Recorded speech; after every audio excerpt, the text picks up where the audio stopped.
Hello, everyone, and welcome to the Ebbenflow podcast, episode 26. My name is Ben, and today we're going to be talking about fitness. We'll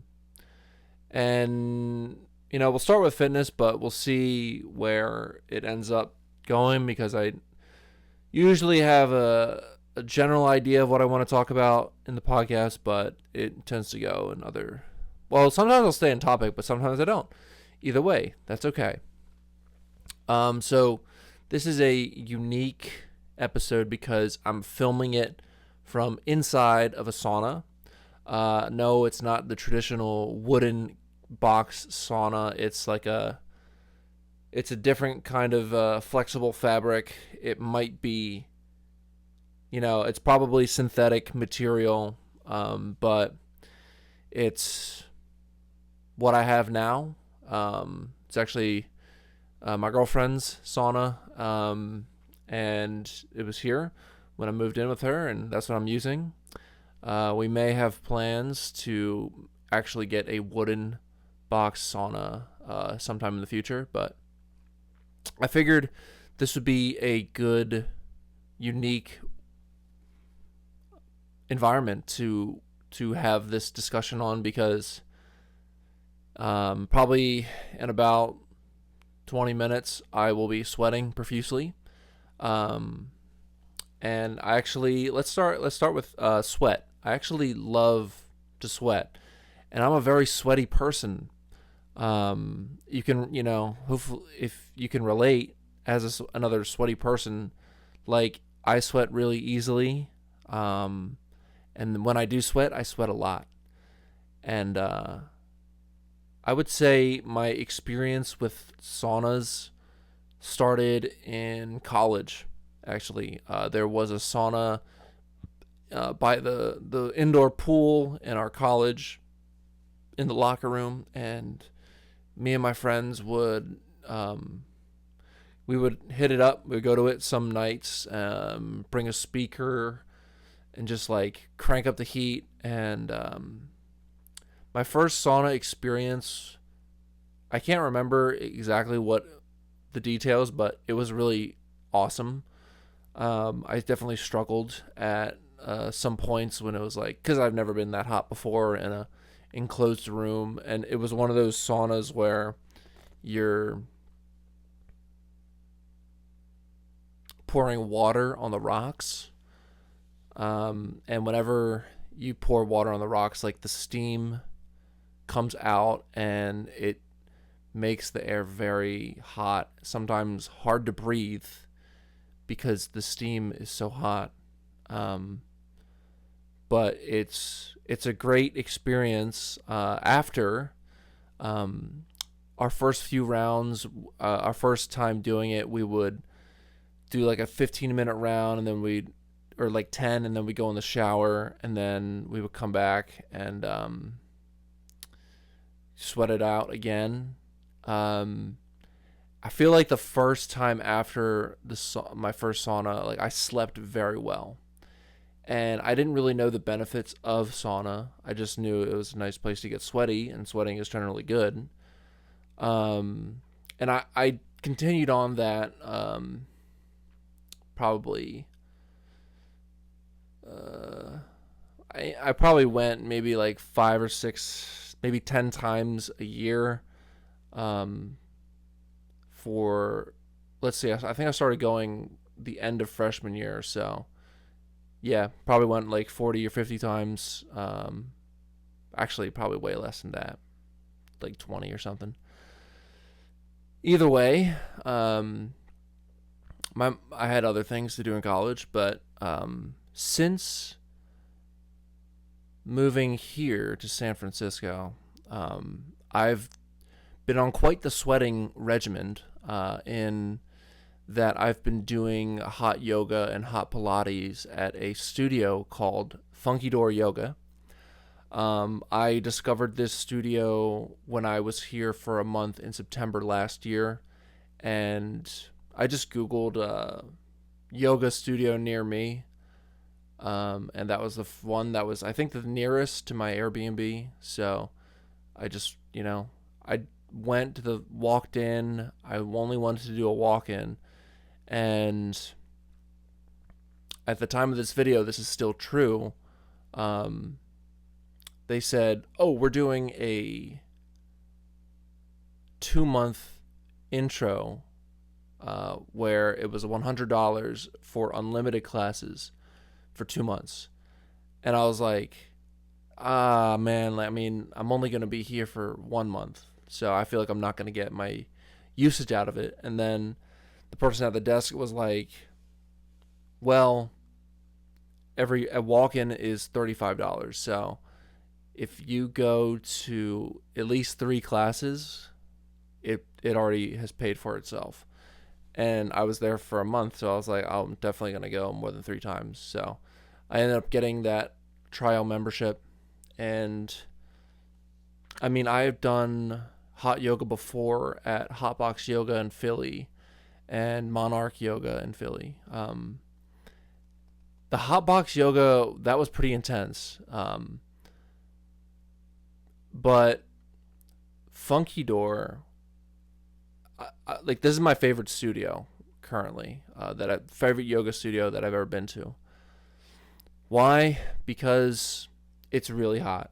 What's one thing I like about it, and two, it looks like a club inside the studio. Actually, there is an effect like lights bar, like that's in a square on the ceiling, and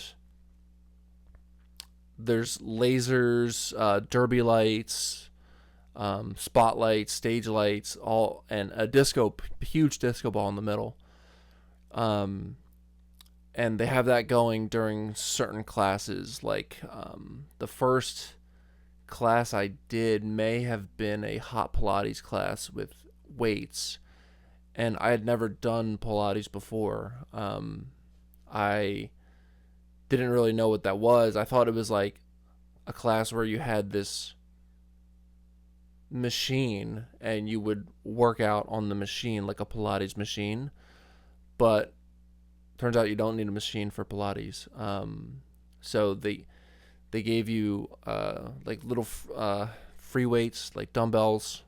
I think I picked up like an 8-pound dumbbell, and you would go through different Pilates exercises, and it was really hot, and there were all sorts of rave lights going. Also, there's 2 huge subwoofers at the front of the class. There's a stage where the instructor leads the classes, and there's 2 enormous club speakers that you would see in like a DJ booth on either side of the front room. So the music can get very loud, the bass can get very loud. It's mainly EDM they play during hot Pilates, and they just work you so hard.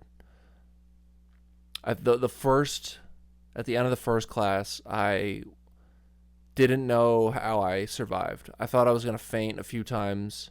I even thought I was going to die at some points, but I feel like I've come to that point in my life many times before where I'm like really struggling, but my mind is just wanting to keep pushing forward and seeing what happens next. Usually, so far, I have survived every time I've come to that, like, oh, I'm going to pass out or I'm going to faint. And I had to slow down a lot in that first class. I could not keep up with the pace that I wanted to say that the class was leading that tempo, but really in yoga and Pilates, you go at your own pace. You try your best, and the best is all you can do, and it's always enough. That's something that they say a lot at the end of class during Savasana. Either way, I fell in love with that studio and met some cool people there. The first month of September. Um, I just kind of want to mention right now that it's kind of weird that I usually am moving my hands around, but the camera's not going to see my hands. It only sees my head. Um, so it's kind of odd to not do hand gestures while I'm talking. Um, but yeah, why I feel like I want to mention my sauna and hot yoga experience back in Philly because that was pretty significant. Um, yeah, so hot box yoga in Manayunk, that was crazy. Um, that was the first time I felt like I was gonna faint from, or I was. It was just really hot. um, but I only did maybe two of those classes, and then I did the other hot yoga was in Kensington in at Monarch Yoga. I went to Monarch Yoga a fair amount.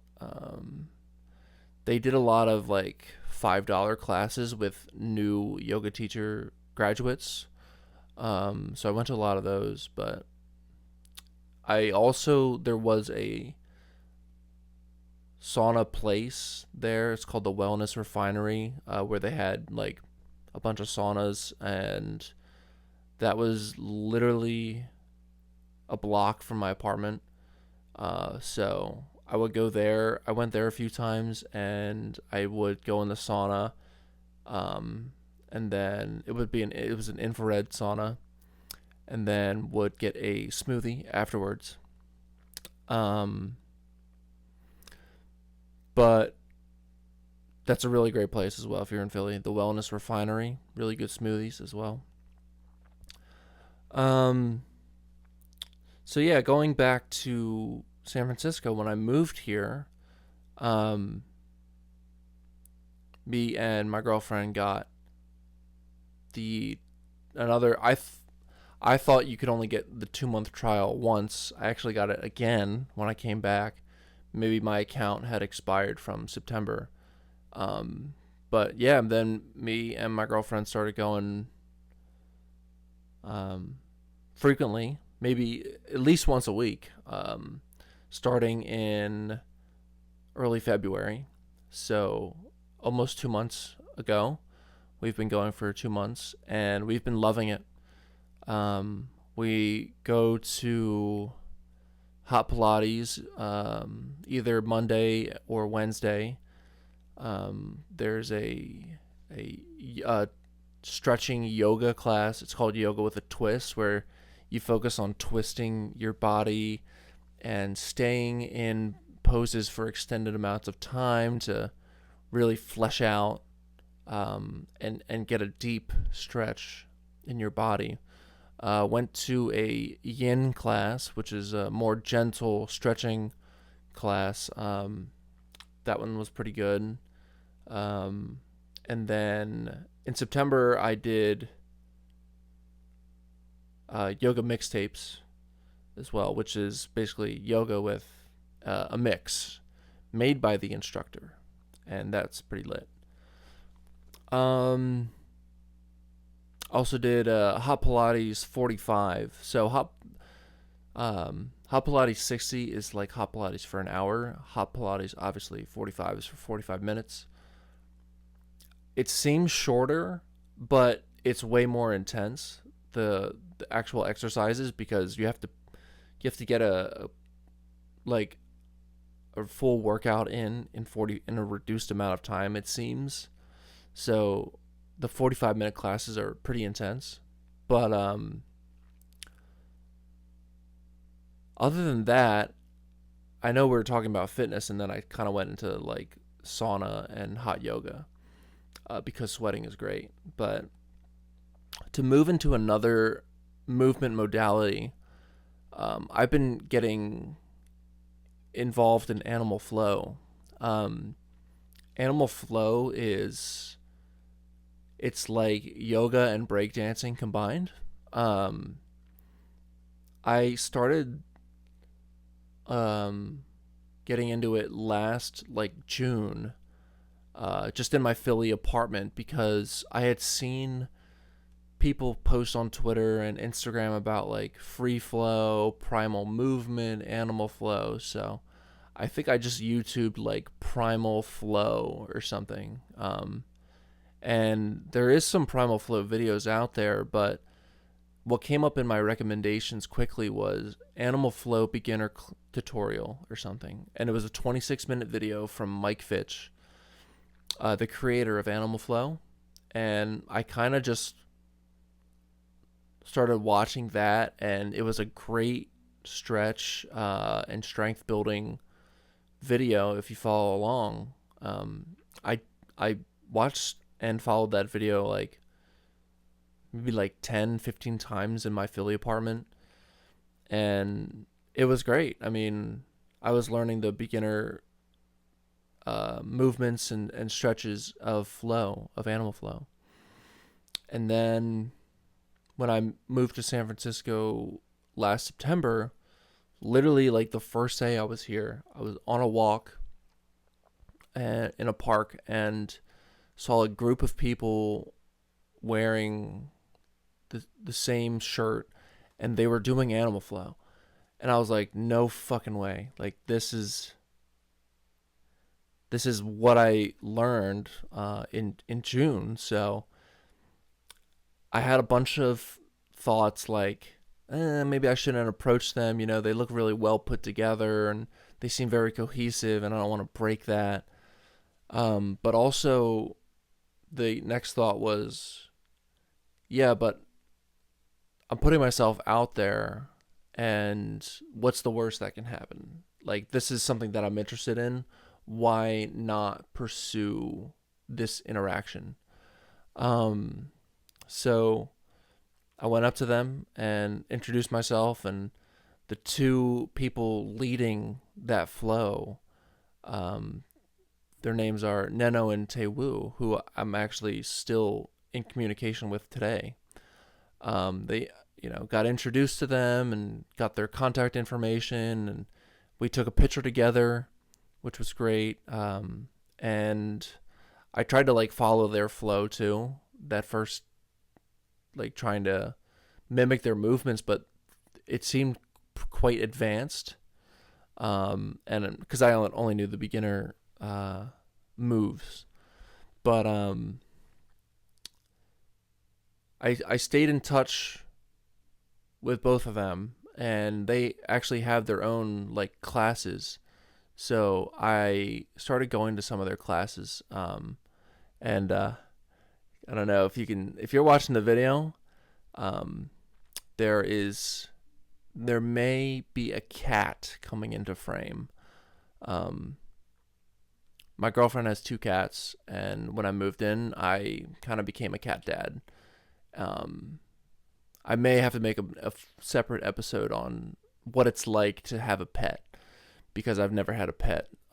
So to have these two cats has just been an incredible experience. But back to animal flow, animal flow and pets. That's funny that just came together like that. I went to a few of Taewoo's classes in September. A couple were outside, and then I went to some of Neno's classes as well. But then I continued on my California trip. But then I moved back, and I took a Taewoo class, and I came back for a week in December actually, where I went to a Neno class, and just kind of been improving flows. I've posted about it on my Instagram. You can see sometimes I'm practicing animal flow, but I saw on Taewoo's Instagram a workshop that was coming to San Francisco, and it was like a 2-day event and each day was 7 hours on the weekend. And it's just like you get into the the nitty gritty details of animal flow and all of the benefits that it can offer your body. You get into like the science of it, the anatomy of it. Like you learn what like the flexion chain and the extension chain is, and you learn ankle plantar flexion and dorsiflexion, I think. You get into yeah, like all the benefits of doing animal flow, and you learn the it's called form specific stretches and switches and transitions, and the beginner intro beast flow. You're also teaching your fellow students in the workshop, so you're learning how to teach animal flow as well. It was really cool. The master instructor would show you a stretch or a movement, and shortly after, you would be instructed to teach your classmate what you've just been taught. And you have these thoughts of like, I just learned this. How can I possibly teach it? But teaching is one of the best ways to learn. And teaching someone what you just learned is one of the best ways to engage with the material as well. And it's so true, because you're actively thinking about what you were just taught. It's great. And that was an amazing workshop. To pay that much attention to all the small details of animal flow was invaluable. And you get a booklet as well that it just explains everything about level 1 animal flow. There's 3 levels to it, which is crazy. I know some level 2 moves from the classes I was taking with Tewu and Neno, but I would say it's really improved my animal flow game and forms since taking that workshop. So highly recommend animal flow workshops. If it's coming to a city near you, they do these workshops all over the world. So you can visit the Animal Flow website or just Google Animal Flow workshop. So yeah, that's another thing I've been getting into. Another modality is running. Let's see how we're doing at 23 minutes. I wonder if you can see my sweat. Probably. I am definitely starting to sweat. Let me check the time on how much is left. 5 minutes. Let's add 10 minutes here. So now we got a 40-minute sauna session. So San Francisco is fantastic for running, because you can either run on flat ground, or you could run up hills. The hills in San Francisco are insane. I've had my experience with hilly urban areas in Scranton and Manayunk. They're both, hilly little cities. But it's nothing compared to San Francisco. The hills in San Francisco are like, some of them look like they're more than 45 degree angles to the ground. It's insane. So if you want to run or sprint up a hill, you're going to get a great workout, and you don't have to go that far to go up a hill here, because they're everywhere. And I've chosen a running route that I've been doing very frequent, not, kind of frequently, where I go through the Presidio and then I come back up. The Presidio is a park that you have to go through to go across the Golden Gate Bridge. And then I go into the Presidio, and then I come back up through Cow Hollow. Cow Hollow is basically like San Francisco looks like a dick. It's a peninsula, like an erect penis. And like if the tip of it is the marina, the neighborhood south of that is Cow Hollow, and then the neighborhood south of that is Pacific Heights. So I live in Pacific Heights. So I go I go through Presidio, and then I come back up through Cow Hollow into Pacific Heights. And it's just it's an amazing run, actually, because I get the nature of Presidio, and then I get the hills running back home. And like, it does wonders on your leg muscles and your calves. I mean, like, my exercising regimen here since moving here has been like the best it's ever been. I feel really strong. I feel healthy. I feel good in my body since moving here, and um, I just want to continue whatever I'm doing right now. Sometimes that involves learning new movement modalities like animal flow, and um, trying something new as well. Just before recording this podcast, I had actually walked through the Presidio with 10-pound dumbbell weights on either hand, and that was a cool experience, because I saw Soulbra post on Instagram that make your walks more anabolic by carrying dumbbells. So that's what I did, and it was cool. It was like, it felt like I was doing something different. Someone on a moped stopped to let me cross the street, and they were just like, good for you for walking with those dumbbells. I was like, thank you. It's it's more anabolic, in the words of Soulbra. And she was just like, yeah, good for you. um, so yeah, I think one thing that I think about while I'm doing all of this fitness stuff is I want to have the ability to be functional for as long as I can in my life. Like, I want to be jumping, I want to be doing slackline when I'm like 90.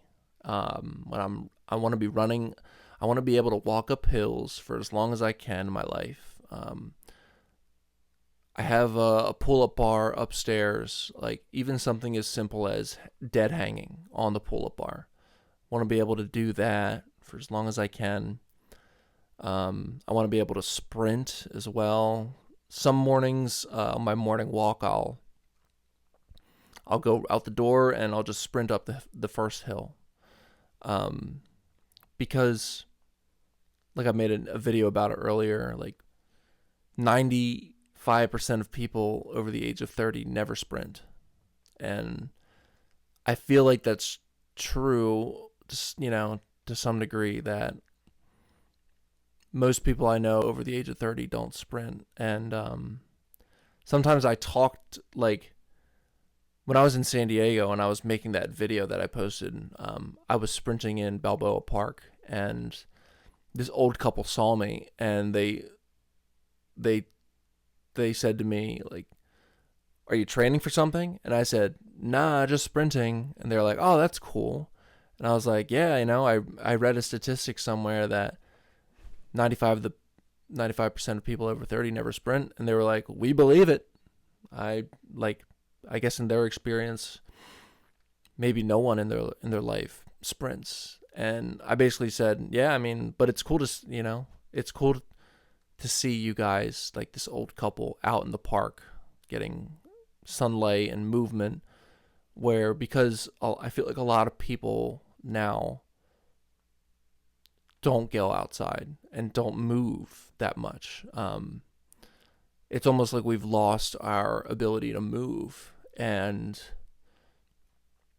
since taking the Animal Flow workshop, I am having thoughts in the back of my mind and they may come to the surface of maybe I should be a personal trainer, because I feel like I really care about fitness, and having a healthy body, so, and a strong body as well. And it feels great. It feels so good to have this kind of physicality, and I feel like there's a lot of people out there that aren't as athletic as I am, and want to feel good about their body and want to be able to move how they want and navigate life. Like if they want to go on a 6 mile hike, like that could be a real challenge for some people. And to get people to the level where they can actually like achieve that hike and like still feel good about themselves and see amazing nature, like that would be amazing. I still have my full-time engineering job, which is great, and I have no plans right now to leave. But can you see how sweaty I am? I'm totally sweating a lot now.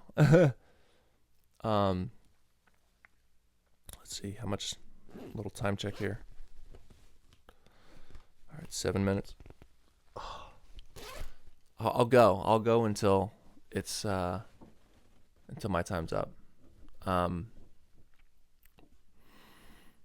So yeah, just want to be able to live a good life, a good healthy life. And that actually is funny because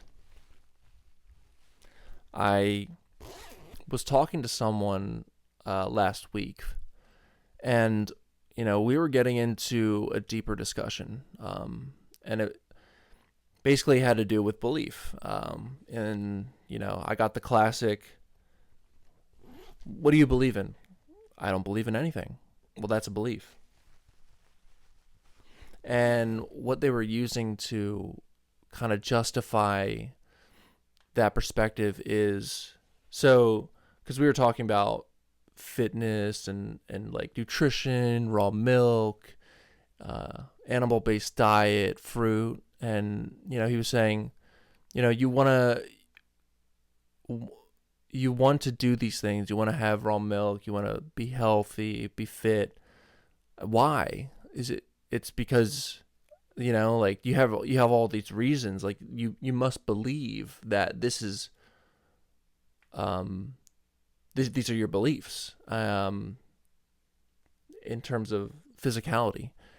And it's like, okay, I could believe in that, like this is a right way to live.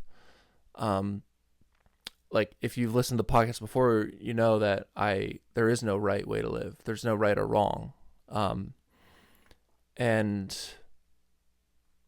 to say that, like, if there is no right and wrong, then why am I living my life like this? And that's a great question. I mean, I would say just with using words that it feels like something that leads towards feeling good, feeling aligned, and being relaxed, really. I mean, I feel like you can relax more deeply when you're healthy. Like your mind is at ease, and we can get into like mental health too, like how that ties into physical health. You can just relax your mind when you relax your body. And like, I don't know, if someone who is unhealthy physically in their body has a higher chance of being not healthy in their mind either. So I think, and we can talk about the concept of mind and body, but you don't have to believe in health and fitness to be healthy and fit. Um, I guess my answer to him that day was, it's something to do. It's something to. There's nothing wrong with striving towards fitness and being healthy. There's also nothing wrong with not doing that. Maybe your life happens, priorities change, and you can't focus on working out or building strength as much as you once did, and that's okay. Like, there's phases in life. I feel like it's easy these days to get sucked into, like, especially if you follow a lot of content creators that focus on vitality and nutrition and fitness, that, oh, you keep seeing these reels of people working out and you're at your desk at work or something and you're like, oh god, I should be working out, man. And or you, like, even worse per se, like, you're done work and it's maybe before dinner or after dinner, and you're you like, you don't have to work, so you could be working out now. But if you're not moved by the spirit to work out, I just think there's nothing wrong with laying there and just maybe vegging out for a night. You could take it as far as, like, see how it feels after a week of doing nothing. Like, I would probably, if I don't work out in like 3 days, I would probably start getting anxious. It's been a long time since I've gone 3 days without working out, in some way. So, I don't know what that's like, and I just don't feel moved to know what that's like either. So I'm just going to keep working out and doing what I can to, stay in this shape. Because I don't really need a reason. I don't really have to tell you a reason why as well. It's just something to do, for me. If what I do and, like, what I post inspires you to work out or achieve something, then that's great. I'm really sweaty. Holy shit. I landed my first backflip as well a couple weeks ago. That was amazing. I think it was last week, actually. Go and check out that video of me landing a backflip. It was pretty cool. I got 1 minute left. That's what that sound was. I'm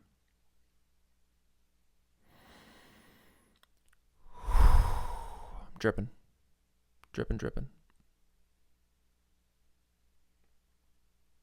I can't believe I just did a podcast while I was in a sauna. This is crazy. So I kind of just blabbed on. It felt like my time's up. It felt a little non-cohesive, this podcast, but I haven't done a podcast episode in months. Maybe, I don't know, 2 or 3 months maybe. So getting back into the swing of it. Wanted to do something unique for my first episode back in a while. And I think I'm going to end it here because my time's up in this sauna. So thank you for listening, and I don't have any announcements or any of that shit. Just, I don't know, subscribe if you want to fucking do it. But I'm going to sign off, and I'm going to take a shower. So, peace.